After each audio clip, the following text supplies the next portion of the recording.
Vous écoutez Prendre soin de vous est essentiel avec Anne Méry, votre rendez-vous bien-être dédié à celles et ceux qui veulent se reconnecter à la nature, à leur sens et à eux-mêmes. Au programme, des conseils pratiques, des découvertes d'huiles essentielles, des recettes naturelles et des clés pour prendre soin de votre corps, de votre esprit et de votre équilibre intérieur. Avec Anne Méry, ouvrez vos sens, respirez profondément et entrez dans un monde de douceur, de savoirs anciens et de soins naturels.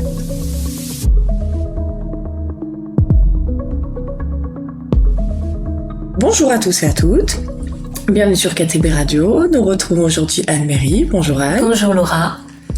Alors aujourd'hui tu vas nous parler d'eucalyptus. Oui, eucalyptus pour l'aromathérapie. Il y a beaucoup d'eucalyptus différents. On utilise, nous souvent, le radier, le globulus, le citronné, mais il existe aussi le smithi. Alors, quand je parle comme ça, on a l'impression que je parle un petit peu chinois. Les plantes ont deux noms, comme nous. C'est ce qu'on appelle le nom de genre, eucalyptus, et le nom d'espèce, radiata. Et par exemple, donc l'eucalyptus va avoir des caractères morphologiques qui vont lui faire appartenir à telle famille. Et pareil, pour le distinguer d'une autre espèce, par exemple, donc là on parlait d'Eucalyptus radiata, qui va avoir des feuilles d'une certaine manière. Et ben si on devait le comparer à Eucalyptus globulus, l'eucalyptus globuleux, qu'on appelle globuleux, et ben il y aura d'autres particularités morphologiques. C'est comme ça qu'on différencie en fait les plantes, par leurs particularités morphologiques. On sait qu'il y a plusieurs lavandes. Et oui. Ben, quand on les regarde, elles ont pas toutes les mêmes têtes. Voilà. Oui. Et après, plus on avance, et puis maintenant, les déterminations, enfin, le classement en botanique se fait plutôt, à travers les cellules. On appelle ça la phylogénétique. Et du coup, là, ça commence à être un peu plus ardu. Mais quand on a des plantes différentes, pourquoi il y a un autre nom, pourquoi il y a le deuxième nom est différent du premier des fois, pourquoi il y a des noms d'espèces différentes, et ben parce que les caractères morphologiques de la plante sont différents eux aussi. Donc en aromathérapie, les eucalyptus ils sont intéressants parce qu'ils nous aident surtout sur la sphère ORL.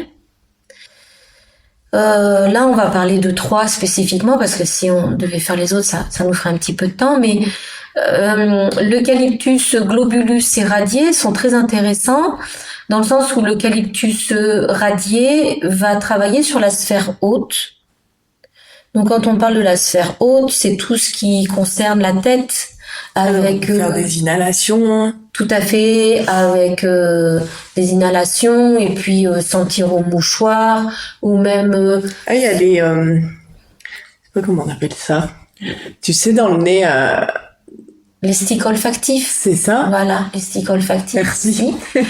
Et puis cet eucalyptus radié va agir sur la sphère haute de la tête et pour tout ce qui est laryngite, pharyngite, rhinopharyngite. En tout cas, le virus, le mal est au niveau de la tête. Voilà, au niveau de l'œsophage. Et plus on prend le mal de gorge ou la gorge qui pique ou le petit truc derrière la gorge tôt, et mieux c'est. Voilà, toujours. Parce que en fait, faut pas oublier que les huiles essentielles sont quand même extrêmement puissantes. Et par exemple, dans ces eucalyptus, pour le radier, alors je l'avais noté, on a 70% d'oxyde, alors que dans l'eucalyptus globulus, on en a 73. Ah oui. Il y a un petit peu plus d'oxyde dans le globulus, mais il y a aussi, c'est que dans l'eucalyptus radiata, il y a des molécules plus variées que dans le globulus. Et le fait d'avoir ces variétés de molécules avec d'autres familles biochimiques, ça fait un petit peu comme la lavande quand on dit oh là là, la lavande elle est chouette, mais oui, mais elle a 300 molécules biochimique à l'intérieur, la lavande toute simple, la lavande officielle, la lavande du Lavera. Et ce qui fait qu'elle agit sur beaucoup de choses différentes. Tandis que la Gaultérie est à 99% comment ça s'appelle, j'ai un trou de mémoire, de 99% de acétate salicylique, l'aspirine, c'est oui, c'est ça, acide salicylique, voilà. Donc, en fait, on se rend compte comment il y a des huiles essentielles qui ont une action anti-inflammatoire comme la Golterie et qui vont avoir une famille biochimique très présente, enfin très majoritaire plutôt. Et puis il y en a d'autres comme la lavande qui vont avoir plusieurs familles biochimiques différentes et qui vont comporter plusieurs molécules biochimiques différentes, du linalol, de l'acétate de linalyle. Donc en fait, ces huiles essentielles peuvent avoir des spectres plus larges et d'autres vont avoir des spectres plus réduits, plus restreints. Et cet Eucalyptus globulus, par exemple, lui, il va agir sur la sphère basse. Donc on reste quand même dans le système ORL, mais plus bas. Et là, on va tomber dans les bronchites. Voilà, ça commence à descendre dans l'œsophage et encombrement, difficulté à respirer, mucus, elles sont mucolytiques, on dit qu'elles on prend toujours un mouchoir ou un... Oui, alors l'idéal, la respiration, comme tu disais tout à l'heure, la diffusion, elle est très chouette parce que elle est presque sans risque. Voilà, les molécules se mélangent à de l'eau, puisque l'eau est chaude et qu'on dépose nos 3 gouttes dans des diffuseurs, ils le font très bien en pharmacie, on peut prendre des inhalateurs, ou même faire une diffusion aromatique dans une pièce. Ça permet aussi de désinfecter la pièce quand on est malade, c'est très bien. Et il y a une autre technique aussi qui est le massage. Et là, il faut diluer quand même l'huile essentielle à 10% dans une huile végétale. Pour l'Eucalyptus radié et pour l'Eucalyptus globulus. Donc en massage. En massage sur le thorax. Voilà. Et le dos. Ah oui, j'avais pas pensé à ça. Le haut, les épaules, derrière, là, la nuque. Oui, effectivement. Masser aussi tout le long de la colonne vertébrale, c'est très bien quand on a des problèmes immunitaires. Et c'est important de respecter le dosage. Oui. Faut pas faire n'importe quoi. On l'a dit, dans les huiles essentielles, il y en a qui sont photosensibilisantes, irritantes. Et puis, il y a aussi l'état de la personne. Bien se renseigner si on est épileptique, asthmatique. Il y a des gens qui peuvent avoir des peaux fragiles. Donc, toujours se renseigner par rapport à soi-même. C'est-à-dire que si on n'est pas sûr, j'ai entendu telle information, cette information m'intéresse, je vais regarder dans mes bouquins d'aromathérapie et je vais aller voir le pharmacien pour lui demander ce qu'il en pense et échanger. Ça, c'est oui. Heureusement quand même. L'important, c'est quand même ne pas nuire. Et même si ce sont des plantes, qu'elles soient toujours utilisées à bon escient. Donc là, je l'ai noté. Voilà. Donc, on a bien parlé des voies hautes pour l'Eucalyptus radié, donc les rhumes, les rhinopharyngites, les sinusites, et pour les voies basses avec l'Eucalyptus globuleux, qui est un très bon mucolytique expectorant. Mais par exemple, ces 2 eucalyptus, ils ne sont pas du tout conseillés pour les femmes enceintes ni allaitantes. L'Eucalyptus radié est autorisé pour les enfants à partir de 3 ans. L'Eucalyptus globulus est autorisé pour les enfants à partir de 12 ans. Voilà. L'Eucalyptus globuleux, on l'oublie pour les asthmatiques. Et puis pareil, donc la dilution, 10% dans une huile végétale. Et après, si vous souhaitez le prendre par voie orale, donc ça peut être possible, mais là, moi j'invite vraiment les gens à voir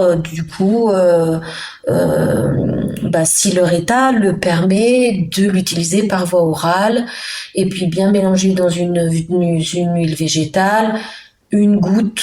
Voilà. Dans une huile d'olive. Dans une huile d'olive, pendant le repas, toujours pendant le repas. Parce que ça prend mieux. Oui, ça passe dans le bol alimentaire. Et ne pas dépasser, de toute façon, 6 à 9 gouttes par jour, c'est déjà beaucoup parce que les huiles essentielles sont très fortes. Donc, de les utiliser par voie orale, le but, c'est pas de se brûler l'œsophage. Ça n'a jamais été ça. Et maintenant, il y a aussi des compléments, alors je sais pas si ça s'appelle des compléments alimentaires, mais des huiles essentielles qui sont préparées justement dans des gélules spécifiques. Ah oui. Voilà, je crois que c'est le laboratoire Pranarome ou d'autres laboratoires qui le font, et qui fait que là, on n'a aucun risque. Donc pour les gens on rote l'ail après. C'est une horreur. Par exemple, là, on parlait de la bronchite ou de cet encombrement du poumon. Pour moi, la voie cutanée aura plus d'effet que la voie orale. Ah oui, ça passe. Et puis ça va apporter peut-être ce côté aussi chauffant. Oui. Pour l'hiver et tout, agréable. Oui, et ça se transmet par la peau. Et ça passe dans la circulation sanguine quand même. Donc moi, je suis pour la voie cutanée. Bon, il y en a qui disent effectivement, les huiles essentielles peuvent être toxiques et le tout c'est de bien connaître les précautions d'emploi. Et de bien justement savoir, alors est-ce que ça vaut le coup de les prendre par voie orale, et si je suis pas sûre de moi, je me fais accompagner par quelqu'un qui connaît les huiles essentielles pour ne pas faire de bêtises. Le but c'est de pas aggraver la situation. Quand même. Oui. Et le dernier, notre eucalyptus citronné, alors lui pareil, il est pour les enfants à partir de 6 ans. Il se dilue aussi dans une huile végétale, hein. Bon, pas pour les femmes enceintes et allaitantes, mais de toute façon, l'aromathérapie, je crois que je l'avais dit déjà dans un épisode. C'est rarement pour les enfants et les femmes enceintes. Voilà, les enfants, les femmes enceintes, on va privilégier l'hydrolathérapie. On en parlera un jour si tu veux, si ça t'intéresse. Avec plaisir, ouais. Voilà, on pourra leur faire une petite émission pour elles. Mesdames, femmes enceintes, et puis qui allaitent, et de voir tout ce qui peut les aider aussi, parce que il y a des choses qui existent. Pas tout le temps marrant. Non, et puis on se sent des fois un peu seul. Mais de toute façon, alors cet eucalyptus citronné, lui, il va plutôt agir sur le côté rhumatismal, sur le côté ostéo-articulaire. Donc, il est composé plutôt à 77% d'aldéhyde terpénique.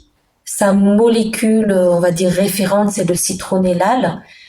Et donc, en fait, on a un effet anti-inflammatoire. C'est pour ça qu'on va l'accompagner de la Golterie. On dit souvent, t'as une entorse, mets un petit peu de Golterie avec de l'eucalyptus citronné. Effectivement. Pour les entorses, pour les tendinites, même pour un lumbago, ça marche très bien. Il y a des formules qui sont très efficaces. Donc on va le chercher surtout pour des douleurs ostéo-articulaires, avec un effet antalgique. Il a aussi ce côté répulsif et anti-insecte. Donc en fait on peut aussi... Avec le citron. Oui. Tu vois, tu deviens très forte, tu me dépasses maintenant, Laura. J'apprends beaucoup avec toi. Mais on peut se faire un petit spray, et puis dedans mettre un petit peu d'alcool, parce que l'alcool va permettre de diluer les huiles essentielles. Si on mettait que de l'eau, elles vont rester en surface, donc c'est pas intéressant. Mais un petit peu d'alcool avec de l'eau, avec des huiles essentielles, dans un spray, et justement s'asperger de notre pantalon et puis nos vêtements quand on veut partir en rando, par exemple. Ouais, ça peut être bien, ouais. Les chaussures, tu vois, le bas des pantalons. On se fait piquer souvent les herbes. Ouais, des gens qui peuvent être très sensibles au niveau des piqûres. Il y en a qui sont plus sensibles que d'autres, puis il y en a qui ont été traumatisés par la maladie de Lyme ou n'importe quoi. Oui, pourquoi pas. Ou quand on est en camping, en rando, d'avoir un spray répulsif aussi. Oui, ça marche. Ils ont horreur de toute façon, les moustiques, de tout ce qui est lavande, eucalyptus citronné. Il y a des odeurs qui les freinent quand même. Ouais. Citronnelle de Java, ça marche très bien aussi. Donc autant les utiliser.